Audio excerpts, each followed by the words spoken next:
If you're like me, when you're on YouTube or Instagram, there's a number of different ads trying to sell you a variety of different music production items, be it software, sample and preset packs, or MIDI chord packs. However, there was one advert recently that caught my eye, or should I say ear. So the product in question is Co-Producer by Output, and when I first saw the advert, I watched it all the way through. It instantly got me with the hook.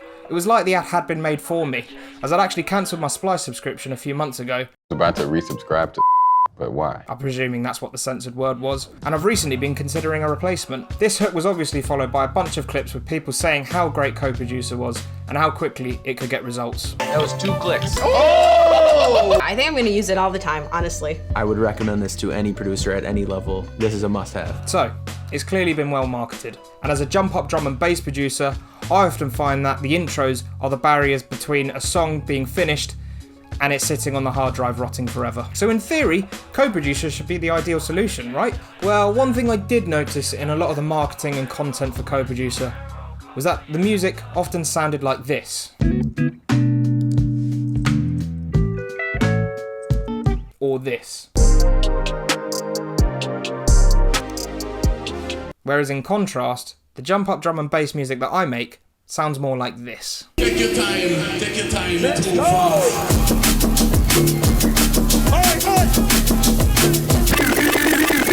Pull it. Now I do actually own an Output product, Thermal, which I'll admit I don't use as much as I should. And I used to actually own a trial version of Portal. However, I chose not to go ahead with Portal after the trial, as this was back in 2020 and my laptop couldn't really handle it. However, that's all in the past.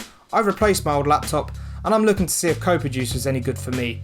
After all, the advert says things like, I would say it's like having another producer in the room that knows exactly what your song needs. as well as, If you make music, you need this plugin. so let's see if Co-Producer is right for someone that's making music on the more bass heavy side. Alright, so I got this project in front of me that's for this kind of UK jump up sort of vibe. I'll give it a quick playthrough and then let's see what Co-Producer will add to it to hopefully get it finished off.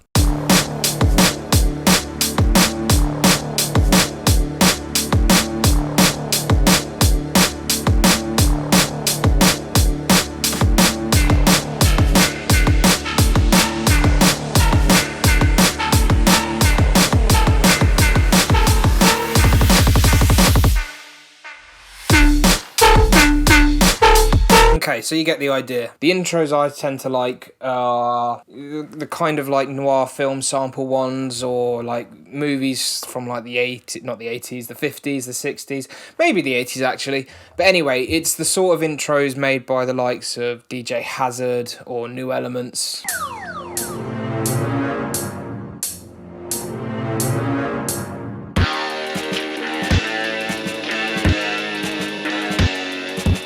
So what I'm now going to do is I'm going to record the intro drums, and I'll actually include some of the intro as well, which I didn't do before. So I'll record the intro into Co-Producer and then use ChatGPT to try and help me get better terms, which in theory should get me better results. So let's capture this audio.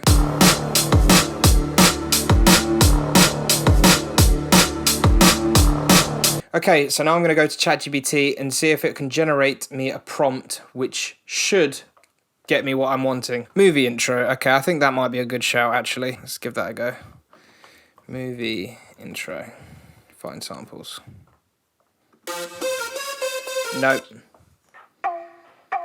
Nope. No. Okay, what else does it recommend? Trailer drama. These are just single words. Maybe if I type in film score. Maybe if I try and be a bit more descriptive then. Movie intro. Score. Strings. Cinematic.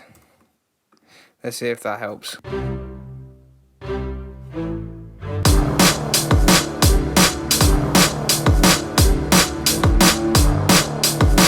So one thing I've noticed, it hasn't picked up the key. I thought it would pick up the key, because it is definitely in D minor.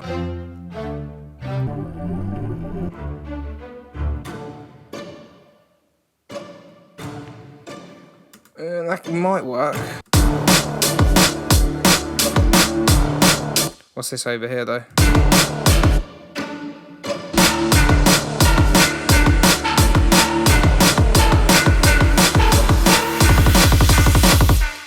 And if I get like a soundscapey pad sort of thing, that also tends to work.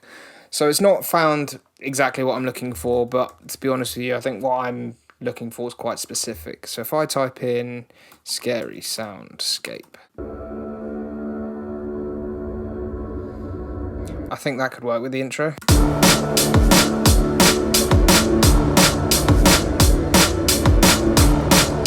Maybe EQ some of that out.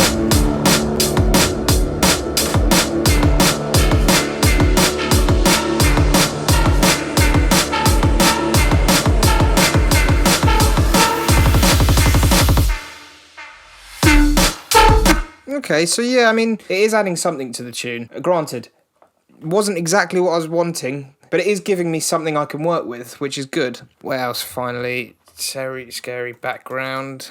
Let's see what comes up back with this.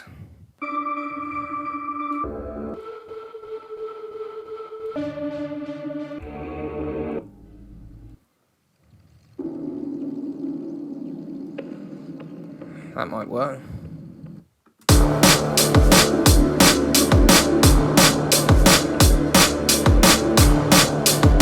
Maybe if I put that here, bit of a fade in, fade out before the drop.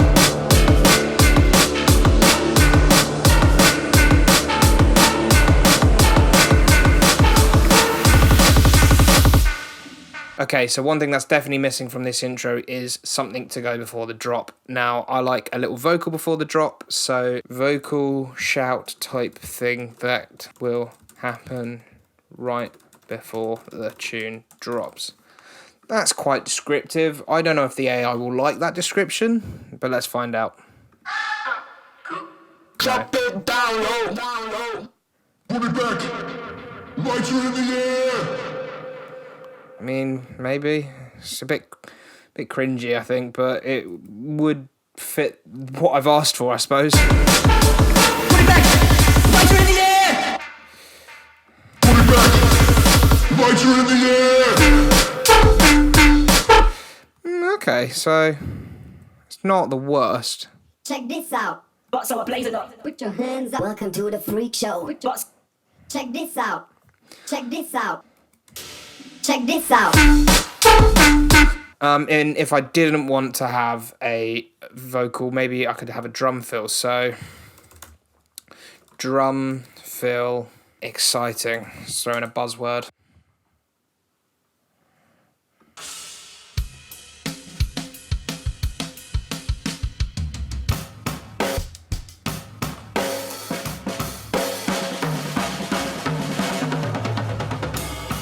Oh wow, I don't even know what I've just done here. Just reimagining it. I'm hoping this part at the end is quite good. Not as good as I was hoping. Just try a random one, see what happens.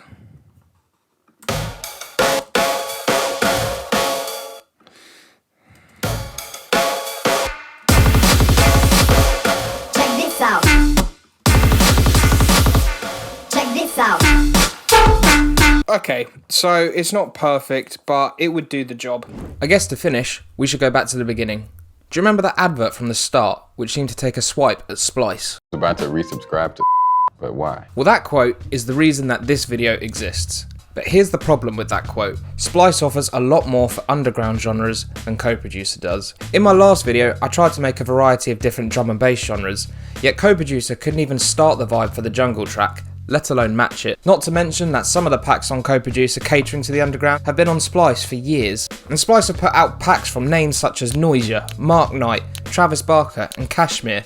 These are all big names with a lot of credibility. Now if we were to put Splice directly against Co-Producer, I would argue that Splice is definitely more beneficial for producers. And although there aren't any credit limitations when it comes to Co-Producer, Splice offer things such as presets, which are not only more enabling, but if you're just starting out producing, can be more beneficial when it comes to learning sound design. But not only that, a Co-Producer may actually be a hindrance to creativity. This is because one of the selling points for Co-Producer is that it has samples which automatically fit your track in key and BPM. However, when you have a sample that fits the song, the creative side of sample flipping, so rearranging, pitch shifting, shifting, chopping and all this kind of stuff are completely lost. And it's because of this whole ease of use angle that it's going for. I feel like this falls into the beginner's bait category, which is a bit like a product such as these MIDI chord packs. In short, a beginner's bait product to me is one where a process isn't needed to be learnt because it can just be replaced with a shortcut. Tantacruel did a very interesting video on MIDI chord packs, by the way. I do recommend you all go and watch it, as it has quite a similar synopsis to this video, and the adverts for Co-Producer have all been very beginner's baity as well, being the solution to taking your productions to the next level. It'll take you from here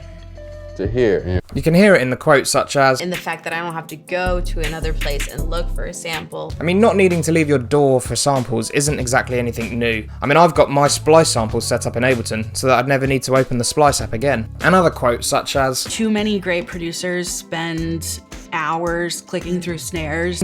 are you even a producer if you're not spending hours clicking through snares? You also can't forget to use the trendy and in buzzwords, and it's 2025, so the buzzword this year is AI. But again, the AI reimagine feature, at least for the music I'm into, isn't that good.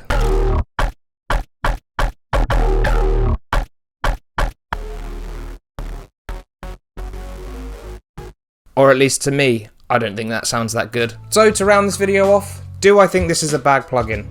Well, no, I don't actually. I do think it could help people get into music production, which ultimately is a good thing. And also, I do think Output are a decent company. When I was trialling this product, 3 days before it was due to end, they sent me a reminder email. They didn't have to do that, and I know some companies definitely wouldn't do that. I also can't forget to give a massive credit to Output's marketing team. I mean, after all, this video exists because of their adverts. And although they've seemed to have taken a swipe at Splice, I do think I'd be more inclined to resubscribe to Splice than I would to Co-Producer. Because ultimately, Splice offers more for a producer like me. But hey, if someone at Output is watching this video, hit me up. Maybe we can fix your problems together.